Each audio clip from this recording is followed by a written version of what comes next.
नमस्कार। खबर उत्तर प्रदेश में आप सभी का स्वागत है। मैं हूं आपके साथ गरिमा बाजपेयी। रुक करेंगे खबरों की ओर, उससे पहले एक नजर आज की हेडलाइंस पर डालेंगे।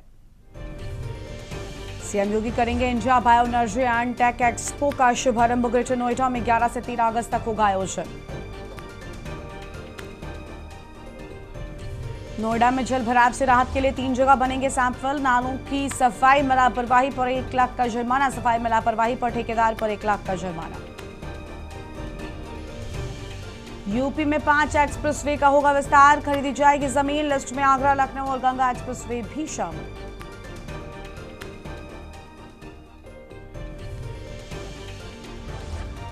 यूपी सरकार को हाईकोर्ट का आदेश, कहा छुट्टा। पशुओं और कुत्तों से खतरे वाले स्थान बताएं। 2 सप्ताह का मिला वक्त। रामपुर में गोवंश पशु के अवशेष मिलने से हिंदू संगठन में रोष। लगातार हो रही गौकशी को लेकर एसपी को सौंपा ज्ञापन। लखनऊ सहित 50 जिलों में भारी बारिश का येलो अलर्ट। कई शहरों में गिर सकती है बिजली।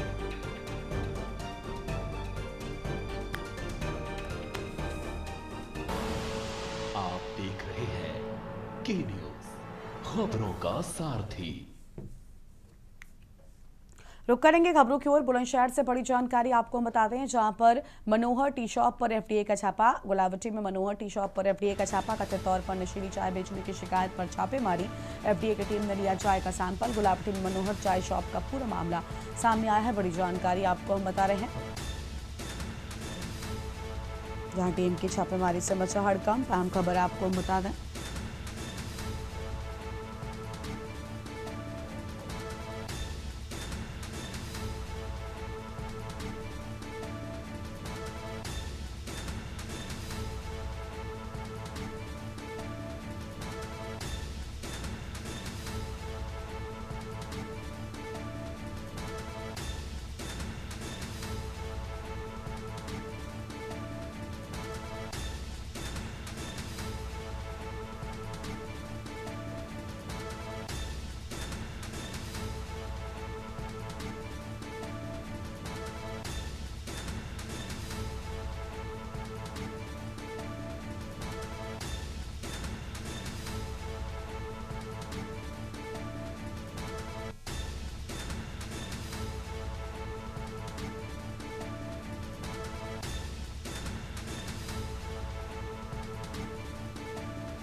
कन्नौज से खबर है। सपा नेता ने गाय को भगाने के लिए कुत्ते छोड़े। सपा नेता ने एक गाय को भगाने के लिए छोड़े अपने 3 कुत्ते। गाय पर कुत्तों को छोड़ते सपा नेता कैश खां का वीडियो वायरल हुआ। गाय की तरफ पालतू कुत्तों को भेज रहा था सपा नेता कैश खां। पड़ोसी अदील खान की शिकायत का एसपी ने लिया संज्ञान। एसपी विनोद कुमार के आदेश पर दर्ज हुआ पशु क्रूरता अधिनियम। कैश खान पर पहले भी दर्ज है कई मुकदमे। जनवरी माह में कैश खान को किया गया था जिला बदर। गाय के साथ हस्तर अमानवीय कृत्य। सीसीटीवी कैमरे में कैद। सदर कोतवाली क्षेत्र के गेस्ट हाउस के पास का ये पूरा मामला सामने आया है।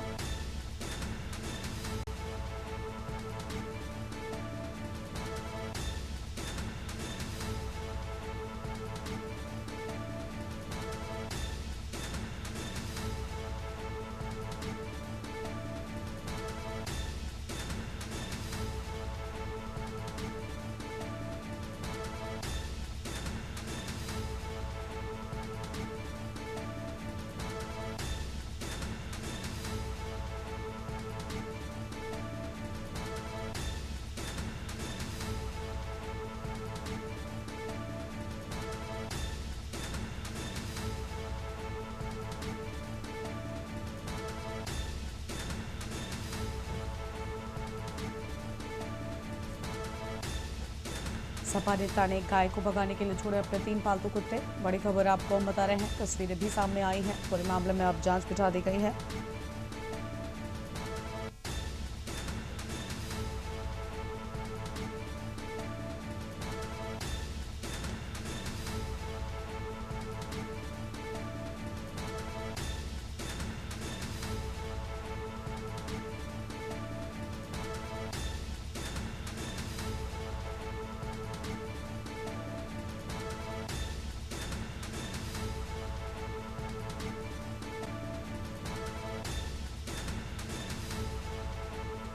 अहम जानकारी आपको बता रहे हैं। कैश खान पर पहले भी दर्ज हैं कई मुकदमे।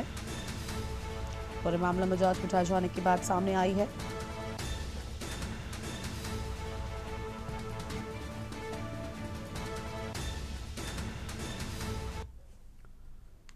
उत्तर प्रदेश के चंदौली से शिक्षा विभाग पर गंभीर सवाल खड़ी करने वाली खबर सामने आई है। सैयद राजा के नेशनल इंटर कॉलेज में एक परिचालक ने पेट्रोल छिड़ककर आत्महत्या की कोशिश की और जिससे पूरे परिसर में अफरा तफरी मच गई। समय रहते शिक्षकों ने हस्तक्षेप कर बड़ा हादसा टाल दिया। परिचारक संतोष मिश्रा का आरोप है कि जिला विद्यालय निरीक्षक ने बिना कारण उनका वेतन रोक रखा है।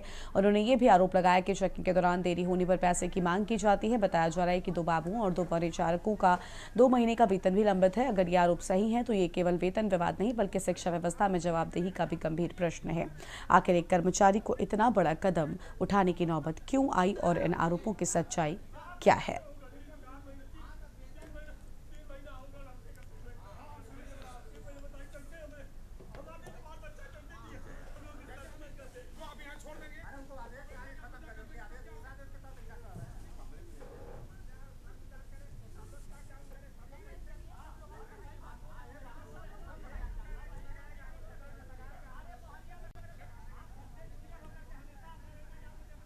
ये आप बता दीजिए हमको कि आदमी अपना हम आज 50 किलोमीटर से दूर से आ रहे हैं, अपने बाल बच्चे के लिए आ रहा है। जब हमको 2 महीने से, ये तीसरा महीना है, 2 महीने से तनख्वाह हमको नहीं मिल रहा है। बताइए हम कहाँ से दें? 30 से 35 हजार रुपया महीना हम अपने लड़की को देते हैं, कहाँ से देंगे सर?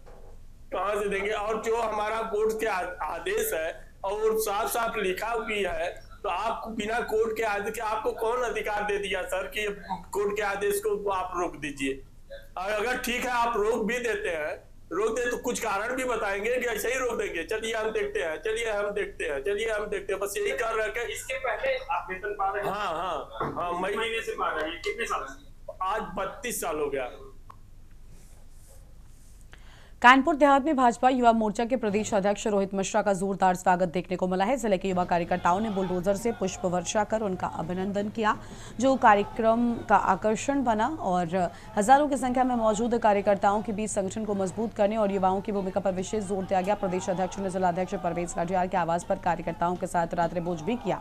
राजनीतिक मुद्दों पर बोलते हुए उन्होंने विपक्ष पर 2024 के लोकसभा चुनाव में भ्रम फैलाने का आरोप भी लगाया। बांकीपुर और दतिया सीट पर भाजपा की हार को उन्होंने जनता का जनादेश बताते हुए उसे स्वीकार करने की बात कही। राम मंदिर चढ़ावा चोरी प्रकरण पर भी उन्होंने विपक्ष पर तीखा हमला बोला और नैतिकता का सवाल उठाया।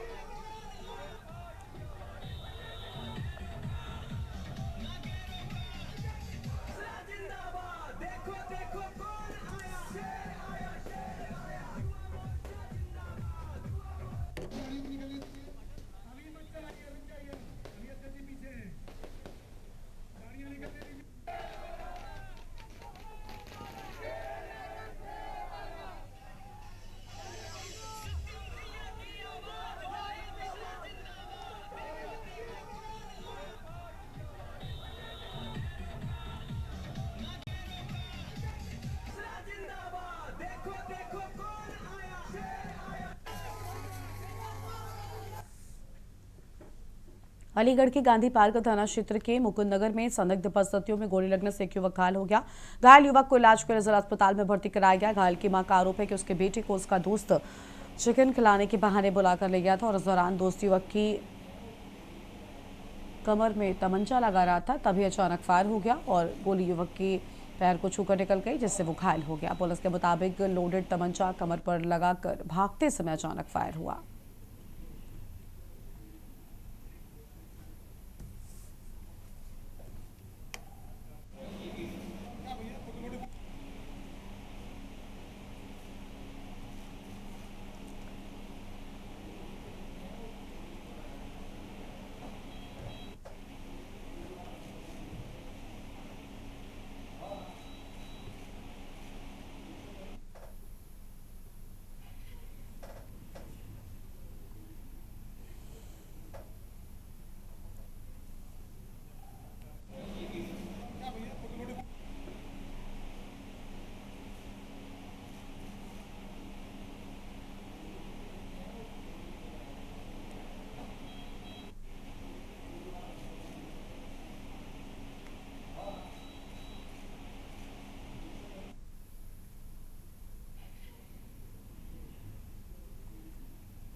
गांधी पार्क पुलिस के द्वारा एक 17 साल का लड़का है हर्ष बघेल, उसको लाया गया। मुकुंद नगर का रहने वाला है। 6 घंटे पहले करीब हिस्ट्री दे रहा है कि गोली लगी है दाहिने पैर के ऊपर।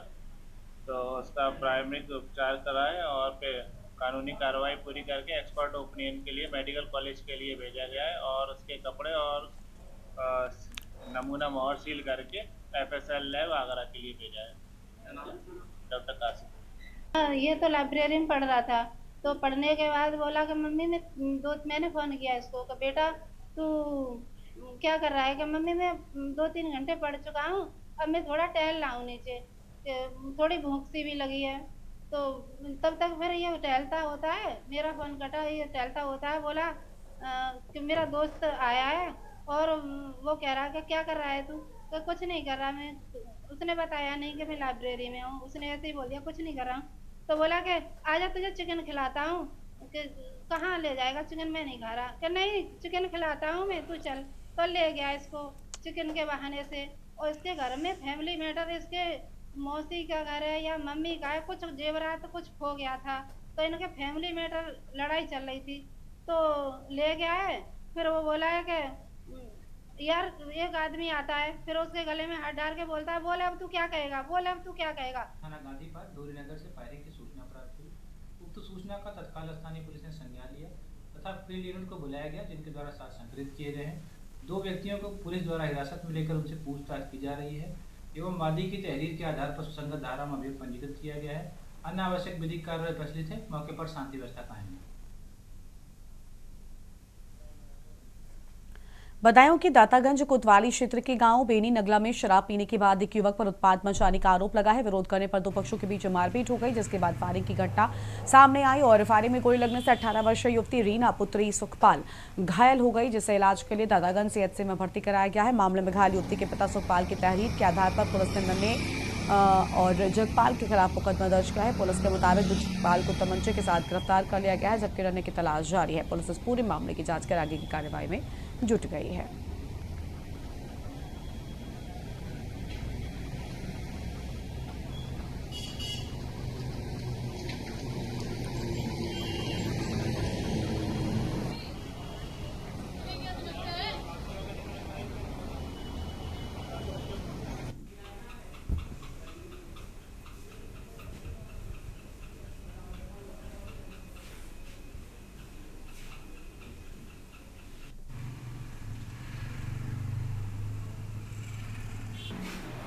फिर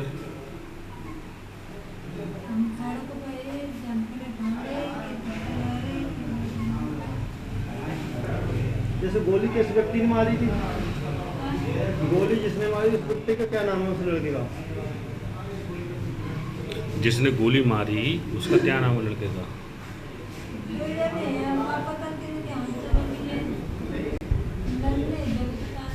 नन्हे जगतपाल।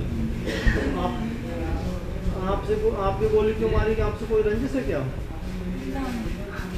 फिर क्यों गोली क्यों मारी आपके? जैसे लड़ रहे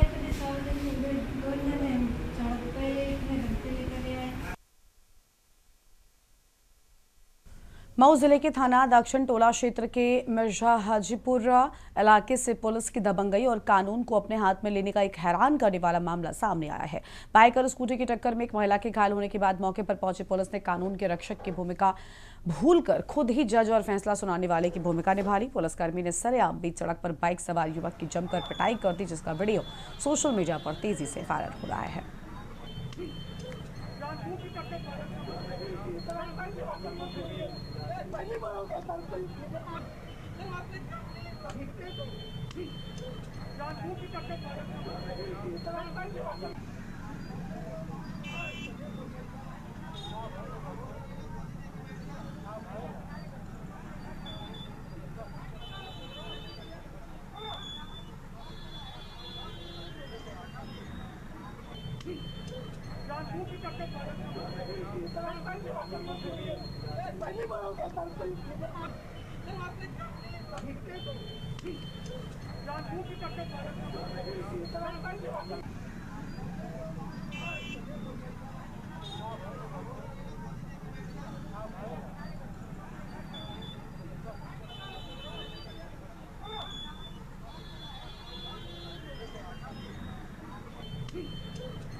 और अगली बड़ी जानकारी आपको रायबरेली से बताते हैं, जहां पर रेलवे ट्रैक पर एक विवाहिता का शव मिलने से इलाके में सनसनी फैल गई और घटना हरचंदपुर थाना क्षेत्र के प्यारेपुर गांव की बताई जाती है और मृतका की पहचान कांति के रूप में हुई है। जानकारी के मुताबिक विवाहिता अपने मायके में रह रही थी। आशंका जताई जा रही है कि ट्रेन की चपेट में आने से उसकी मौत हुई है।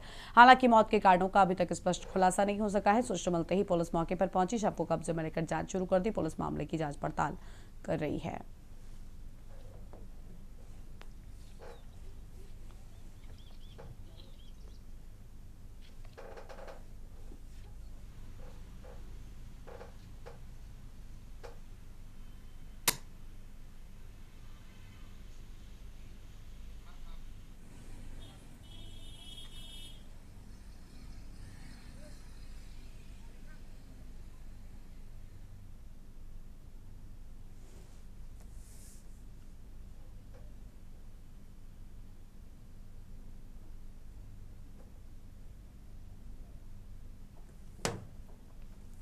कानपुर में भारी बारिश के बीच बड़ा हादसा सामने आया। काकादेव क्षेत्र के नवीन नगर में एक अपार्टमेंट का बेसमेंट धंसने से हड़कंप मच गया और आपको बता दें कि घटना के बाद अपार्टमेंट में रहने वाले कई परिवार दहशत में आ गए हैं। सुरक्षा के लिहाज से सड़क पर आकर रहने लगे। बताया जा रहा है कुछ दिन पहले इस इलाके में पड़ोस का ही हार्मोनी विला अपार्टमेंट भी धंस गया था, जिसके बाद अब इस घटना ने लोगों की चिंता बढ़ा दी है। सूचना मिलते ही नगर निगम केटीए पुलिस और प्रशासन की टीमें मौके पर पहुंची और घटना के बाद जांच शुरू कर दी गई है और अधिकारी बेसमेंट धंसने के कारणों का पता लगाने में जुटे हुए हैं।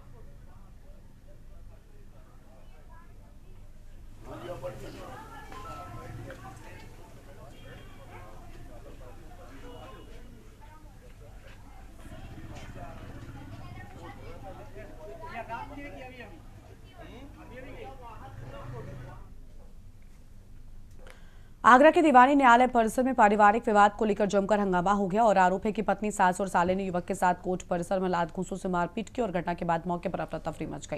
मारपीट का वीडियो सोशल मीडिया पर वायरल हो रहा है। मौके पर तैनात यूपी एसएसएफ कर्मियों ने तत्काल पहुंचकर बीच बचाव कराया और स्थिति को नियंत्रित किया। सुरक्षा बल की तत्परता से मामला शांत हो गया। घटना की जानकारी पुलिस को दे दी गई है। पूरा मामला थाना न्यू आगरा क्षेत्र स्थित दीवानी न्यायालय परिसर का बताया जाता है।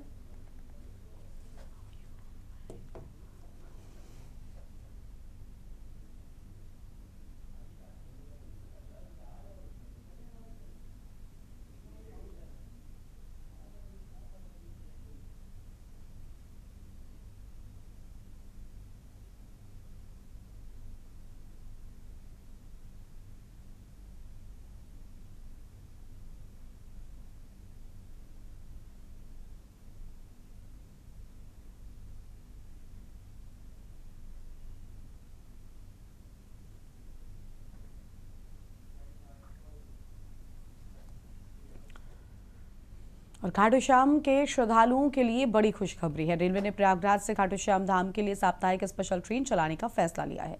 10 अगस्त से शुरू होने वाली ये ट्रेन कानपुर के गोविंदपुर स्टेशन पर भी रुकेगी और इससे कानपुर और आसपास के हजारों श्रद्धालुओं को बड़ी राहत मिलने की उम्मीद है। खाटू श्याम धाम जाने वाले श्रद्धालुओं का इंतजार अब खत्म होने जा रहा है। रेलवे ने 10 अगस्त से प्रयागराज से खाटू श्याम के लिए साप्ताहिक स्पेशल ट्रेन चलाने का निर्णय लिया है। ट्रेन प्रत्येक सोमवार को संचालित होगी और ये स्पेशल ट्रेन शाम 7:55 पर गोविंदपुरी रेलवे स्टेशन पहुंचेगी, जिससे कानपुर और आसपास के जिलों के श्रद्धालुओं को भी इसका सीधा लाभ मिलेगा। अब भक्तों को दूसरे शहरों से ट्रेन पकड़ने की परेशानी नहीं उठानी पड़ेगी।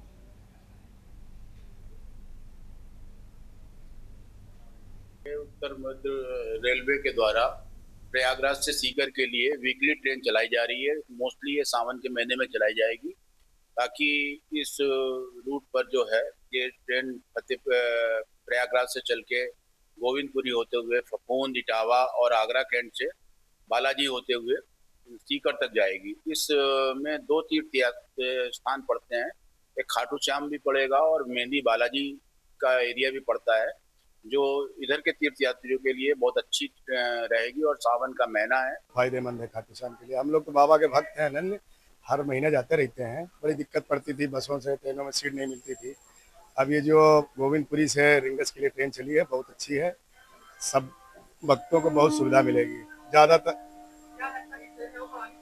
हाँ, रिंगस तक तो ट्रेनें और बढ़ानी चाहिए, क्योंकि बहुत से भक्त हैं जिनको सीट नहीं मिल पाती। एक प्रयागराज लालगढ़ जाती थी रेगुलर वही, तो उसमें लोग ज़्यादातर आए दिन सीटों की दिक्कत पड़ती थी, लोग जा नहीं पाते थे। हम भी जाते हैं लेकिन जा नहीं पाते। अब थोड़ा राहत मिलेगी, हर सोमवार को जाएगी ट्रेन। श्याम और बालाजी जाने वाले भक्तों के लिए एक खुशखबरी है। उत्तर मध्य रेलवे की तरफ से एक साप्ताहिक स्पेशल ट्रेनों का संचालन किया जा रहा है। ये ट्रेन प्रयागराज से चलकर वाया गोविंदपुरी जाएगी। अब खाटू श्याम और बालाजी जाने वाले भक्तों के लिए एक बहुत बड़ी खुशखबरी है। लेकिन पहले जो यात्री थे वाया बस से इस सफर किया करते थे, और अगर रेलवे की बात करी जाए तो एक ही ट्रेन चलती थी जो कि खाटू जाती थी। अब खाटू जाने वालों के लिए एक बड़ी खुशखबरी है, जो कि अब ये जो ट्रेन है जो वीकली चल रही है, जो 10 तारीख से वीकली ट्रेन चलेगी। ये ट्रेन कानपुर के गोविंदपुरी स्टेशन से शाम 7:55 से रवाना होगी और वो खाटू श्याम जाएगी। कानपुर से के न्यूज से मोहित पांडे, कानपुर। खबर है फर्रुखाबाद से, जहां पर जिले में बाढ़ के बढ़ते खतरे को देखते हुए जिला प्रशासन पूरी तरीके से अलर्ट मोड पर नजर आ रहा है। जिलाधिकारी डॉक्टर अंकुर लाठर और पुलिस अधीक्षक आरती सिंह ने अधिकारियों के साथ सदर तहसील के विकास खंड बढ़पुर स्थित बाढ़ प्रभावित ग्राम बिलावलपुर और धर्मपुर कटरी के मजरा पंखी नकली का स्थलीय निरीक्षण किया। अधिकारी ट्रैक्टर के माध्यम से प्रभावित क्षेत्रों में पहुंचे, ग्रामीणों से बातचीत कर उनकी समस्याएं जानी है।